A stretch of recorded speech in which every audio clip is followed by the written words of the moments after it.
Hello and welcome to Aliens Revealed Live. I'm your host, Dean Caparella, here on the Paranormal UK radio network. Alien abductions, monster-infested ranches, men in black, near-death experiences, close encounters and more. We speak to some of the most amazing people on the planet, ready and willing to share their chilling stories with you. And they all come from the Aliens Revealed Live files here on the Paranormal UK radio network. Well, when the government imposes a truth embargo on alien disclosure, does that really mean yes, aliens exist? Does it mean there are UFOs visiting the planet? Or does it simply mean aliens don't exist? In other words, by implementing a restriction on truth, aren't they essentially admitting that UFOs are real? Many experts will argue yes. They would say a truth embargo is just another way of saying whatever is trying to be suppressed is just validating that there's something to hide. Stephen Bassett has spent a quarter of a century fighting for alien disclosure as he's travelled the world speaking to audiences, and it's usually about the implications of formal disclosure by world governments. Bassett is fearless in his efforts to get to the truth, and when tackling the alien disclosure issue, it's expected that roadblocks will ultimately appear around every corner. Bassett admitted during Aliens Revealed Live that it's been tough. He doesn't measure the success of his group by any inroads made into getting to the truth. It's more of the awareness that's being created. Bassett told us that while any disclosure of an alien presence is the ultimate prize, educating the people about the reality of aliens has been vital. Combined with the education of the political class, it's a process that takes time because of the resistance to the truth that exists. He admits that they've come close a couple of times. He spoke about having optimism that 2021 would be a year where more breakthroughs would be made. The world is in near total chaos confronting a pandemic that threatens to set us back several decades. And it's also given us a chance to view our reaction to a crisis, and to be honest, it hasn't been good. It's always been feared that any major alien disclosure event would cause panic. Maybe that's been used as an excuse not to officially declare aliens exist. Would people react the same way if governments made an official announcement that yes, aliens are real? Possibly, but don't we have the right to know? Stephen Bassett has been at the forefront of educating people prior to a major disclosure event. He and his group have been chipping away at what's become a 74-year truth embargo. How much longer will it last? Bassett says they are out of runway and the truth embargo won't fly much longer. Stephen Bassett is joining us now. Hi, Stephen. Dean, it's good to be with you. Great to have you here. Well, that's going back a fair way, 1996. So what inroads have you made into what is obviously a very, very tough task? It's not so much inroads that I've made, but there has been a fairly defined movement in this issue, political movement, since the end of the Cold War, starting around 1992. There was people doing some political engagement prior to that, going back 50 years, but the real disclosure movement begins after the Cold War ends. I didn't enter until 96, but over the last 25 years, a lot of progress has been made in educating the people about the reality of the ET presence, educating the people regarding the truth embargo that the government imposed on this reality for national security reasons, by and large, and educating the political class to try to prepare them to actually do something constructive about this, and ultimately to seek the prize. The prize of this advocacy movement is disclosure. Right. It's the formal confirmation by heads of state, not by your uncle up the street, or but by the heads of state. And that has not happened anywhere in the world. But we've come close a couple of times, I think. But history's intervened, which it often does, and set things back. However, I have some optimism regarding 2020. Okay. It's a good year for disclosure because, as you know, 2020 means what? Perfect vision. Perfect vision, exactly. That's what kind of gets me, is that the government imposes a truth embargo on this topic, aren't they essentially admitting that they believe in the existence of ETs? Yes. It's not unreasonable to conclude that the enormous effort the government has made to try to undermine this issue and twisted itself in knots clearly indicates that there's something very, very important going on, because if there wasn't, there was no ET presence. The government wouldn't have to do any of that. No. It would just be another mythology that the public enjoys. But of course, that's what's going on. The 20th century was amazing, incredibly destructive and violent. The second half of the 20th century was amazing in different ways, but certainly because the ET presence escalated in 1947, and we've been moving forward towards what will be the most profound event in human history. 60 years on, 47. So 70 years on, rather. Thousands and thousands of books would be written about this era, this time. And it's in some ways preposterous, but I don't think that most of the people in governance during World War II and thereafter expected what happened. And what happened was ETs manifested and then crashed. And the crash vehicles plus the bodies confirmed, obviously, their presence. And now the government had to deal with that. And they did the best they could, I think, under the circumstances. And they ultimately established an embargo on this, primarily because of the extraordinary time. 47 was an extraordinary year.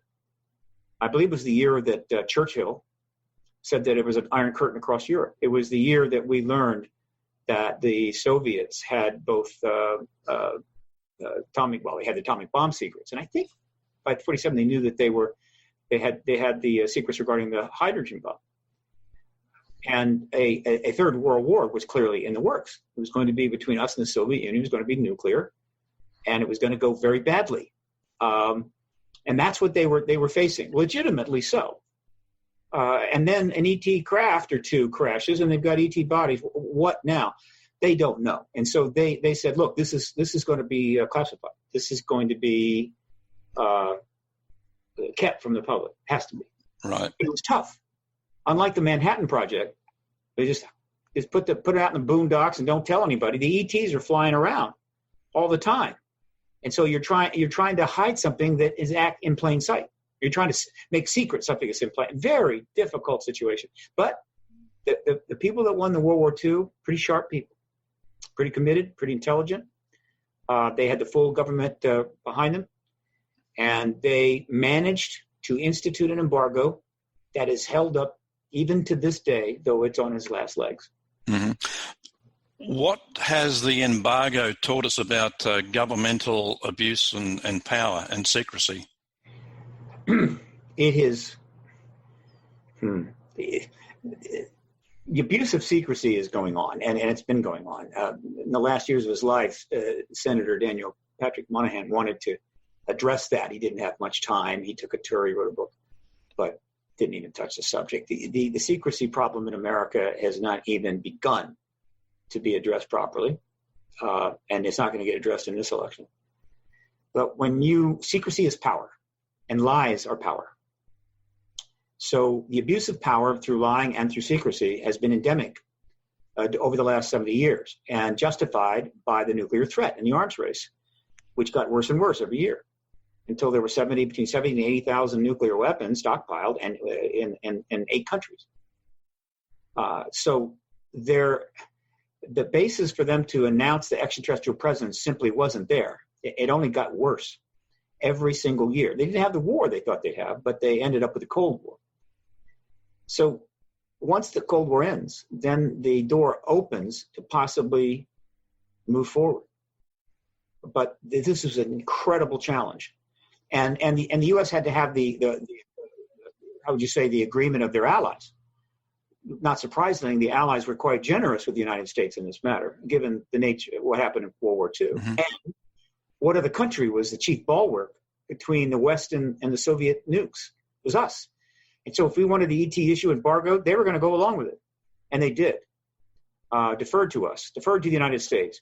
The Soviet Union and China had other reasons for simply not getting in that area, not bringing that out.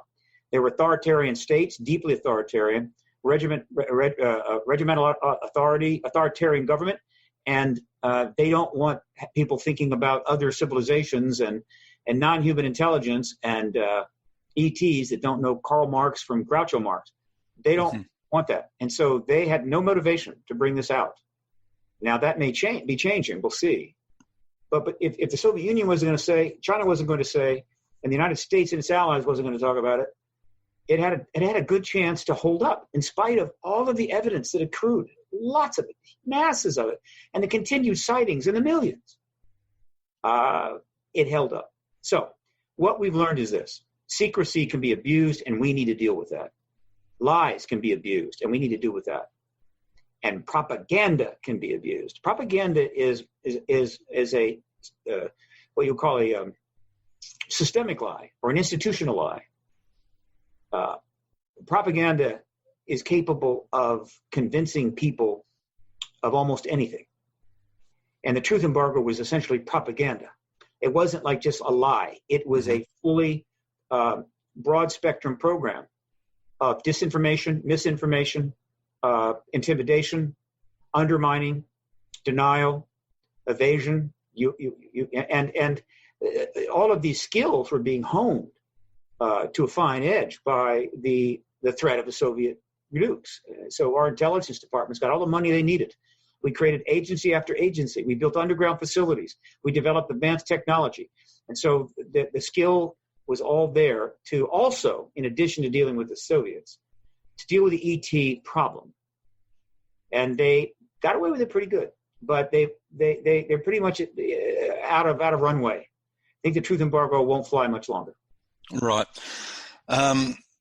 So what role has the media played in all this of, you talk about propaganda?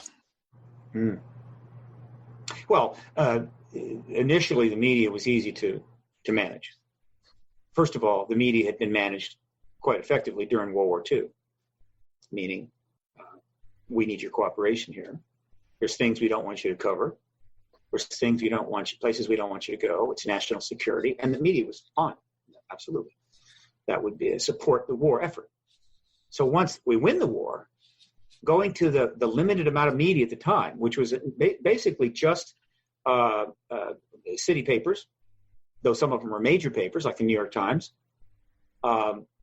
and 3 very nascent networks putting out 15 minutes of news a night and saying, look, we license you.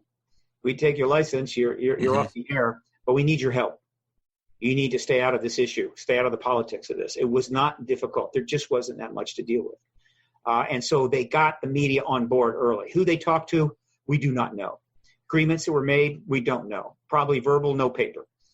But the media pretty much went along with it to the degree necessary. There were articles written. There were UFO-related articles written even in the late 40s, 50s. But the media never went after the issue as you would expect. They stayed behind the line, took photos, wrote up cases, things like that. And then, as time goes forward, the media grows and grows and grows. And you've got cable coming in the 80s and so forth. And it's getting tougher. And then the internet shows up in about mid-1990s, 95. I showed up in 96. Good timing for me. Yep. The internet essentially sealed the truth embargo's fate. It was only a matter of time. And they've managed to weather the internet for 20-some years, still maintaining this truth embargo, still not forced to confirm. That is extraordinary. And yet, if you look at the American election, particularly the last one, we're starting to see propaganda operate in America at a level probably unseen before, except wartime. But I think the propaganda situation now is far more extensive than in wartime, frankly, because that was a kind of a cooperative effort. People knew they were reading propaganda, but it was in service of the war. Now, they don't know what they're hearing. They don't know what they're seeing. So propaganda has become massive, and it's affecting a significant portion of American life and our institutions. It's undermining trust, etc. And one of the greatest propaganda efforts of all time was the 70-year truth embargo, 72-year-on truth embargo, to convince people to stay away from a phenomena that was right in front of their nose, right over their head. Right. And they achieved it so far. We'll see how much longer it lasts. So have all the presidents since 1947 been to blame for this secrecy as well, or they just been stonewalled? Can they do anything? Let's blame. Let's not use that word. All of the presidents since Roosevelt have helped build the national security state, helped build the massive intelligence community, and to protect us from threats. And we had them, no question. So that's not blame. That's what they did. Now, what presidents knew that a significant portion or a portion of the national security state was addressing a rather extraordinary reality that non-human intelligence was in fact engaging us in various ways. Some not known so well in the 40s and 50s, but would be known later.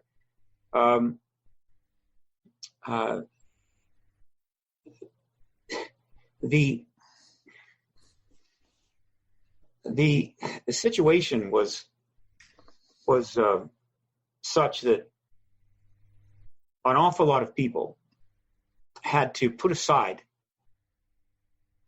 some very strong feelings about this. Mm-hmm. And then you had contactees that were having direct contact with extraterrestrials, some of which was unpleasant. They were had to be fully closeted. They couldn't come forward. They had no support. So the situation became toxic. And it also became a constitutional crisis because politicians come and go and they lie and they're not trustworthy. A military intelligence complex doesn't come and go.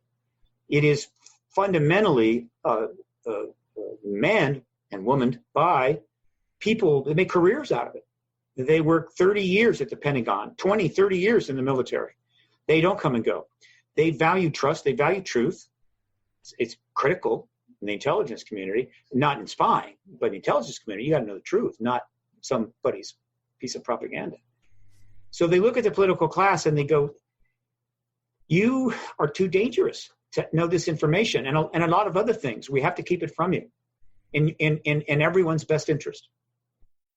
And the total number of things that have been kept from the President of the United States, Lord knows how much. And one day we may find out, we may never. But one thing they have kept from some presidents is the ET issue. Right. And so you have this, and I'm going to be doing an extensive interview with Ancient Aliens shortly about that, UFOs and presidents. The history is being written up by Larry Holcomb, who's written somewhat of a comprehensive book. Got it right here. Wow. Presidents and UFOs. Yep. In fact, this is a book that Larry Bryan and I were going to write, but I sort of went into the wheels kind of fell off my cart and it didn't get done. But Grant Cameron has written a UFO storybook about the Clintons, which is significant. Yep. So what you have is, just to make it real summary very quickly, FDR briefed fully to the extent that anything was known. Truman briefed fully. Eisenhower briefed fully.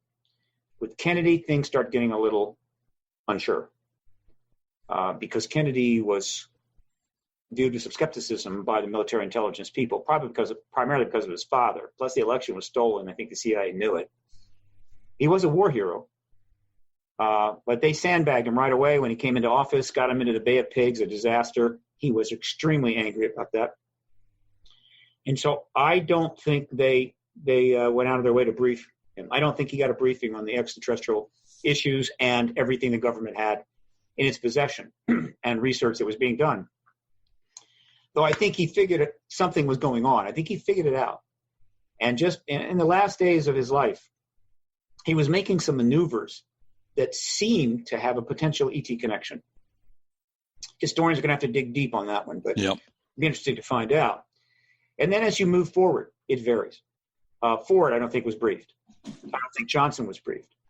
Carter definitely wasn't briefed. He was stonewalled, actually. He wanted to get into it, but he was stonewalled by his own Pentagon, his own CIA, and so forth. Nixon was briefed, we think. How much, we don't know. But because of the famous Jackie Gleason story, which I think has been corroborated. He told that to some people. His wife told it to some people. I think it's corroborated. And there's a lot of collateral substantiation. He knew him very well. They liked each other, played golf a lot. Gleason was a fantastic golfer, fantastic pool player. He's an extraordinary man. And he had one of the largest UFO libraries in the world. He was extremely interested. And the story is that Nixon took him to see some bodies at a base where some were held while they were down on a golfing trip. So he had to have been briefed to do that. As you move forward, George H.W. Bush knew anything he wanted. He had a perfect resume. He had it all. And so he knew, and he chose, obviously, not to engage the issue. Though, I believe, once the Cold War ended under his first term, that he was the perfect candidate to now disclose in his second term.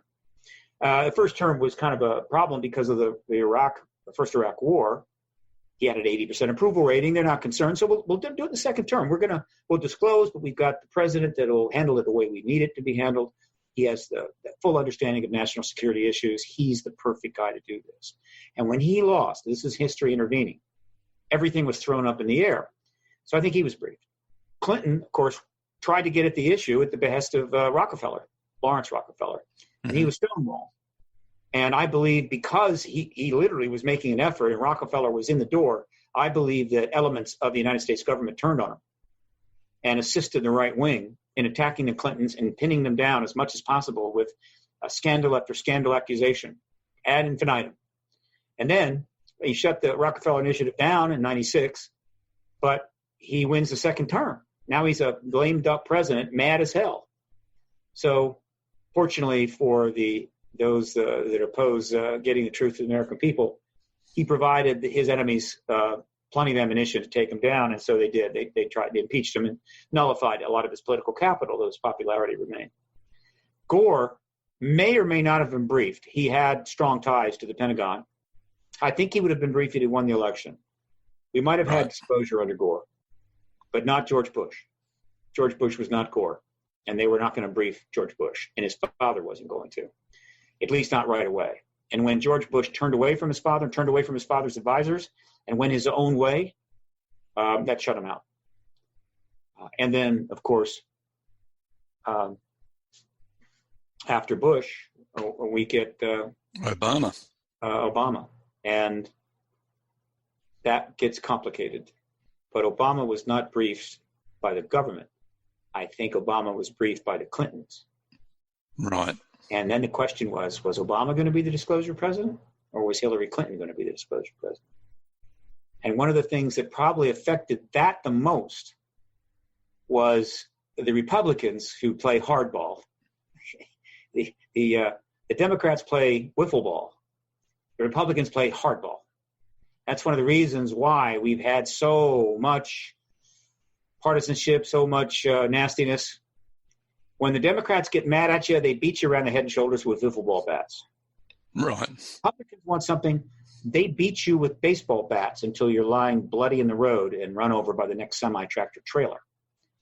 And so when the first black president was elected, the Republicans played hardball. They maneuvered immediately, or as they saw it coming, they maneuvered to get Lehman Brothers to collapse early and launched a massive crisis, which resulted in vast sums of money being sucked out of government coffers, virtually stripping Obama of the necessary funds to enact anything. They gutted the place. They burned Washington down as they went out the door and made a pact amongst themselves, which is known. I mean, it's actually true, that they would block everything he did. They would stop him cold. And their motivations, well, we'll leave that to history to parse out. So he was tied down, and he didn't actually start getting a little maneuverability until into his second term. And the Clintons were right there with him. She was Secretary of State. Other Clinton people like Leon Panetta were in the government. So was I forget some. There's several other people, but they tried to bring in a couple other Clinton people, including Bill Richardson. I think at some point an understanding was made that Obama would stand down no matter what happened. Clinton would win the presidency and disclose. He would get a lot of credit. He would get some legacy. And of course, her husband would get a lot of legacy. Mm-hmm. I think kind of that's what was going down. I can't prove this. I don't think Larry proves it in his book. But historians will probably figure it out. And after disclosure, we'll get a lot of information about the politics of this. So the point is that every president that was denied a full briefing on this issue or any other issue of national security importance in the military intelligence complex, that is a constitutional breach. I won't call it treason. It isn't treason, really. It's not. But it's a constitutional breach. It's a crisis. And we've had numbers of them. And they have undermined, I think, the faith that the politicians have in the Pentagon and the other agencies, undermines the faith those agencies have in the politicians, and undermines the faith that the people have in everything. It's been a toxic, corrosive element.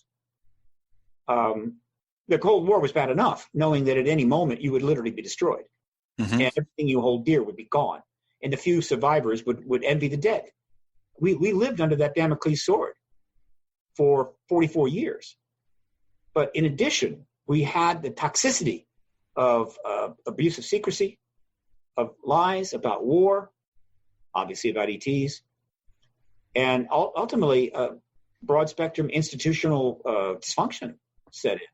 And the great American dream started to get pretty warped.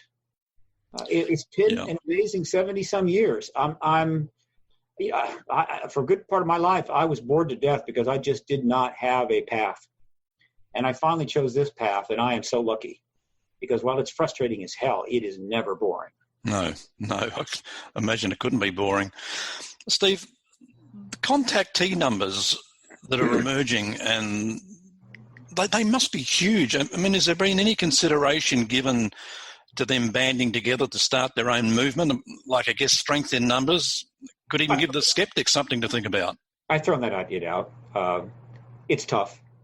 It's very similar to the gay rights movement.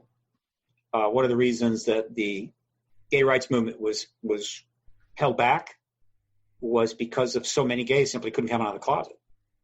Mm-hmm. But eventually, a lot of them did, including well-known people. And that established the basis for political movement. The last closeted people in America are the contactees. Right. Pretty much. I don't mean it any disrespect for people in the closet for being gay or anything else. There are obviously going to be people in the closet for some of those things. But in terms of on a broad spectrum basis, the last people I think are the contactees. So they're coming out. But this is a tough issue, right? To band together. It takes courage.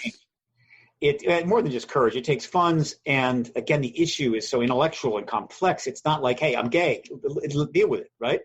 No, it's like, there's extraterrestrials here and they're contacting me, deal with it. And people are going, what? So, no. Now, I happen to believe that after disclosure, I expect millions of contactees to come out of the closet. Well, let me put it this way. To the extent that they know that they're contactees, and many don't, but a huge number will come out of the closet, and they will come together, and they will pool money, resources, and exert political clout in the post-disclosure world. And they'll have that clout because the people that there's 7 billion people in this world, and the people they most want to talk to and hear from afterwards will be the contactees. So they will have a vast audience wanting to hang on every word. Mm-hmm. And as a result, they will have a platform. And I think they will come together and they will be a political force, but not before disclosure. So, I mean, the government, if they've known about the covert contact that's been going on and they finally admit it, I mean, the traumatized contactees, I mean, have they got a case for compensation? Look, there's a lot of potential cases for compensation here, but this is a transcendent phenomenon. It's not. It transcends war. It transcends religion. It transcends national boundaries. It's a paradigm shift of unprecedented proportions. I will gently discourage those who want to litigate this thing for the rest of the century. There's just too much to get into, too much to learn, too much to know. There will be, certainly some instances where compensation is going to be made. I imagine, I think once the families of the shuttle astronauts who were killed in those two explosions are going to be pretty upset if and when they learn that the government had sequestered private black anti-gravitic craft that were not available for that purpose, because to make it available would have ended the truth embargo, and the truth embargo was a priority. They're not going to be happy. I expect there'll be compensation there. Yeah. But it's look, one of the reasons the truth embargo has lasted is because there are plenty of people in the government that I think that are involved in this, that can handle confirming there's an extraterrestrial presence. It's not that profound, really, in a way, particularly given all the, but they really struggle with the inevitable day that will come fairly soon, where they have to acknowledge the extraterrestrial contact that they could do nothing about. That is going to be a tough public relations day for the government. And my attitude is, so what? Your job is to lead. We pay your salaries. You serve us. I don't care how uncomfortable it is. You will do it.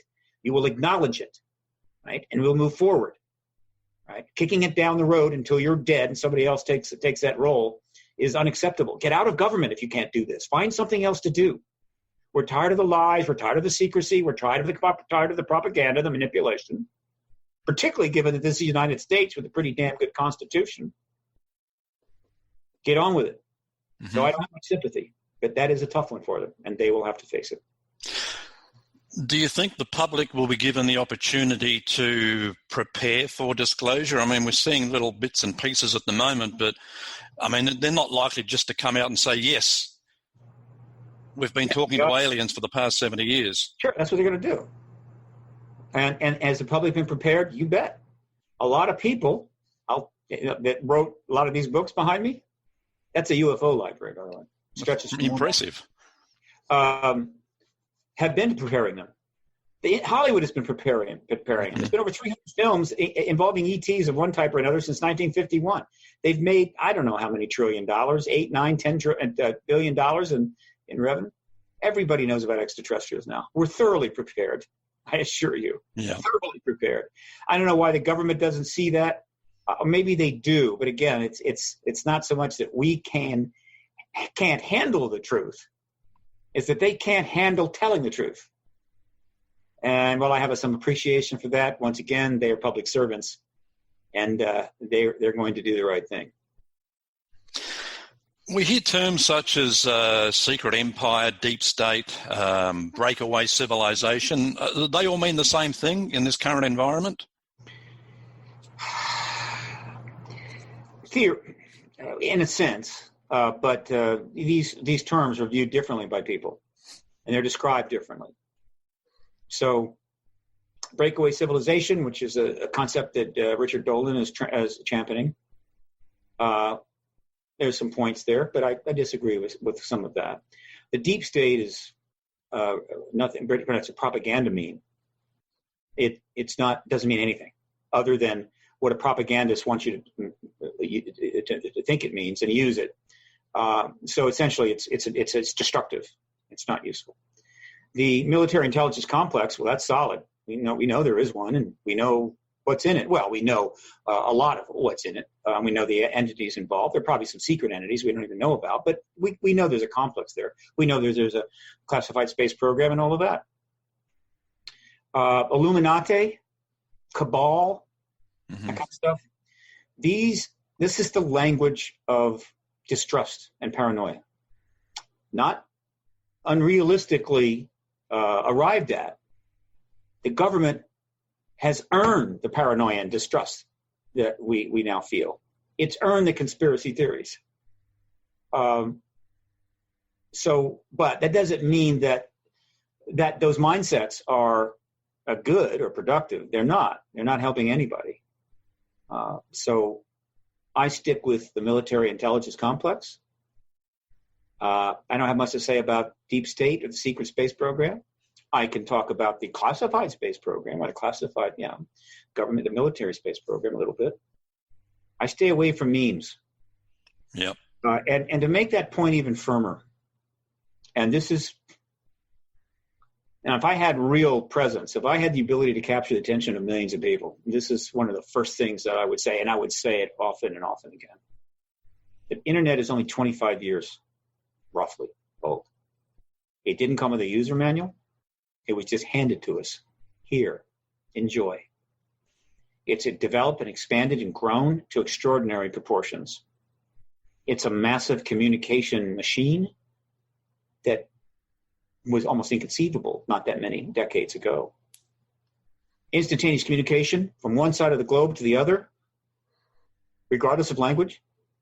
Tap into a website out of North Korea, translate the North Korean into English, right there on your Google browser.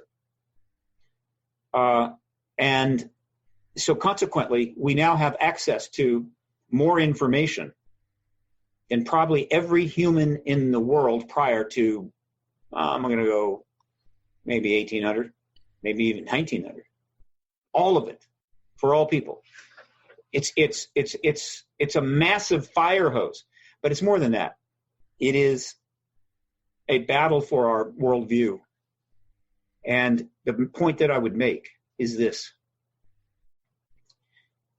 As our education systems become more ragged, underfunded, and victims to this stupid policy and that stupid policy, and as well as not enough innovation soon enough, we are unable to do probably the most important thing we have to do with any kid born into this world.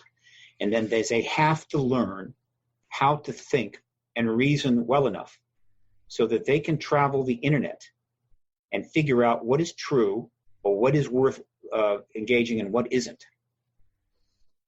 And if a kid doesn't know that, and the internet doesn't reform substantially, and I'm not holding my breath on that, it is going to undermine the lives of untold millions of kids and adults in this century.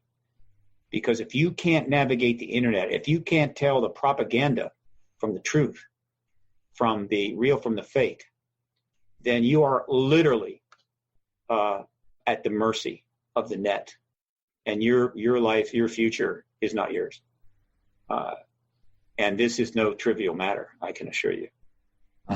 We're just figuring out what we have here, and it's going to do a lot. That internet's going to do a lot of damage before we tame it.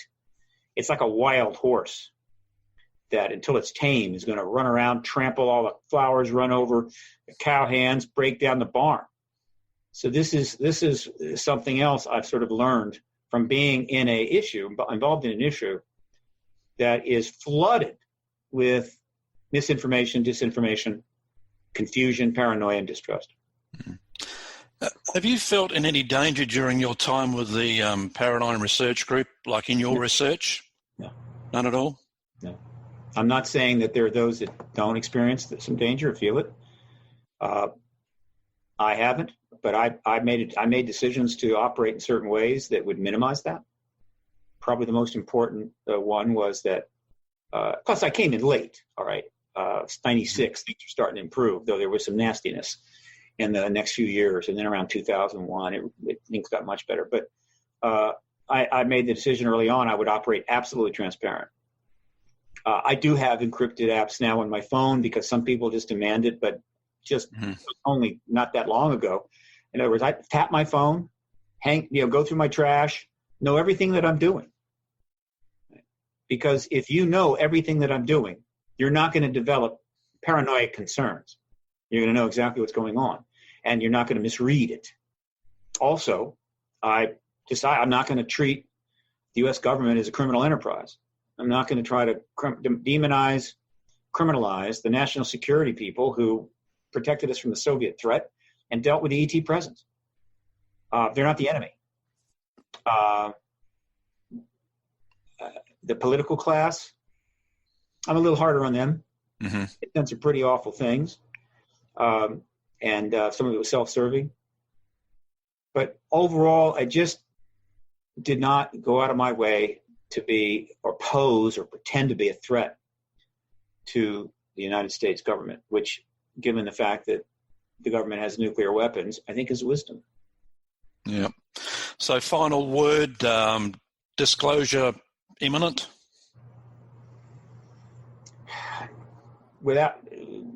I could support this statement with a very long discussion, and I give lectures. And my lectures are all over the internet. You can find them on YouTube, where I talk about this. But if, because of developments with the To the Stars Academy over the last 3 years, actually 2 years, though they were formed before that, if the political crisis in America is resolved soon, and we have a stable situation under some president, exactly who, I can't say at this point. I believe we will very shortly see very aggressive new developments regarding this issue, and a lot of those are going to come directly or indirectly from the government itself. And the media, which has been thoroughly drenched in this issue for a long time, not able to do what we wanted to do, but done a lot. The media fully knows that this is the biggest story of all time. And so we could easily hit in 2020 a crossing point. The media finally jumps in completely, and disclosure virtually is inevitable. A head of state is going to act. They're not going to let the media literally lead them by the nose into the most profound event in human history. They're going to seize the glory, seize the legacy. And it may not be an American president. So I think that 2020 looks very interesting. But on this side of the political chaos in America, again, it's hard to see. But I'm optimistic. Stephen, where can folks go to learn more about the research that PRG is doing? Well, ParadigmResearchGroup.org. It's a long name, but I had to advertise my organization. However, Stephen Bassett, you Google it. I'm pretty sure for almost everybody, the first link is ParadigmResearchGroup.org. So Google my name or go there. Subscribe to the free newsletter. There's a support contribution page. There's huge resources.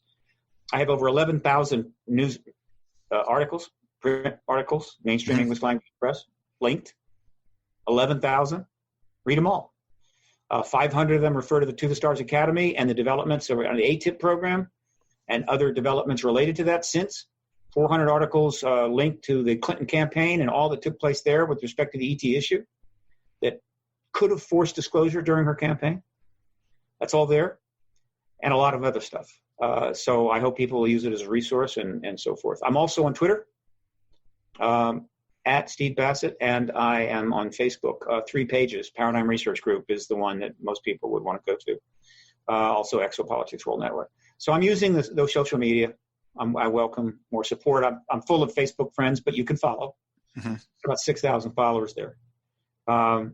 Facebook, social media, used in the right way is powerful stuff.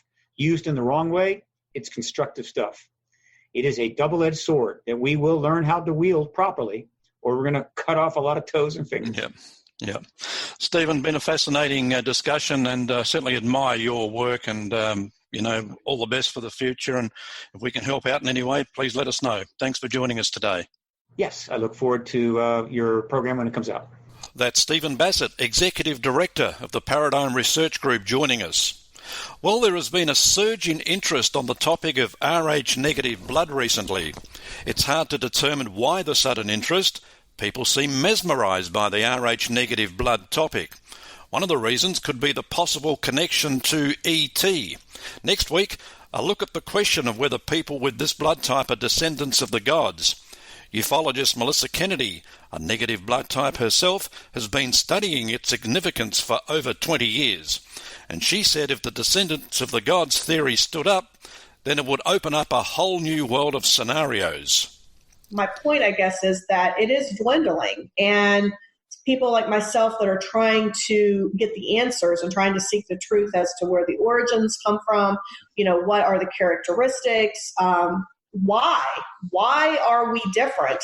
If you just look at basic science, and this doesn't have to be complicated, but if you just look at basic science, when you have two species that may or may not are supposed to mate, then they typically have problems reproducing. Well, then that begs the question, so when you have an Rh negative mother with an Rh positive father, and they have an offspring, there's complications. And why? Yeah. I don't think it's because it's a mutation. I think it's because there's something more to the story. And that's what I'm trying to research. Yeah, I'm trying to find research. And that kind of, I've always asked the question, I mean, we're one race. Why are we split into a couple of categories of blood systems? I mentioned the descendants of the gods early on. I've heard theories of Rh negatives, descending from the Nephilim or the Anunnaki. I mean, is there any truth in that? I think there could be. Certainly there's some theories out there that say that is a possibility of where the Rh negative bloodline originated. So if that indeed were the case, then that opens a whole lot of other scenarios that we could really look at. Was it done intentionally? Was this a mutation that was done to have an ongoing connection to the gods, as you mentioned? That's a theory that is very interesting. We've also found that there has been some research that traces it back actually much, much earlier to, say, the Anunnaki, which is like 400,000 to 500,000 years ago. Well, if you take that theory, that just blows everything out of the water we've ever learned in our history. Yep. So, and now it becomes a whole different ballgame. And then there's other theories that say, well, the Rh negative blood has only been around for a few thousand years. And so if that's the case, where did it come from? We've been told and taught in school that, all human races kind of originated in South Africa, or at least in that region. And all of a sudden, this Rh negative bloodline just appears in Europe. Well, did it? Or was it just discovered in Europe at that time? That's up for debate. I happen to think that it could be a combination of a few things. I think, certainly the Anunnaki and the Nephilim, whatever the gods that you want to refer to, could have had some sort of origination there with the Rh negative. We know that the Anunnaki came to Earth, they mined for gold. There's a lot of theories that say that we actually are the slave species for the Anunnaki. So we also know that some of the Anunnaki took earthly wives. So that could be an easy way to trace back the bloodline if you wanted to go that route. So let's just take that little theory for example. So let's say that the Anunnaki were in fact the originator of the bloodline. Yep. Well, through time, and I've researched this because it's so fascinating. When you look at some of the royal families, let's take the British royal family. Did you know that they're Rh negative? Well, is this a mystery that can be solved? One thing's for sure, Melissa Kennedy won't let up trying to get to the source of the Rh negative blood type, and that's coming up next week from the files of Aliens Revealed Live. Thanks for joining us. Don't forget to check out our site at arlhub.com. That's arlhub.com. And as always, keep looking upwards and take care.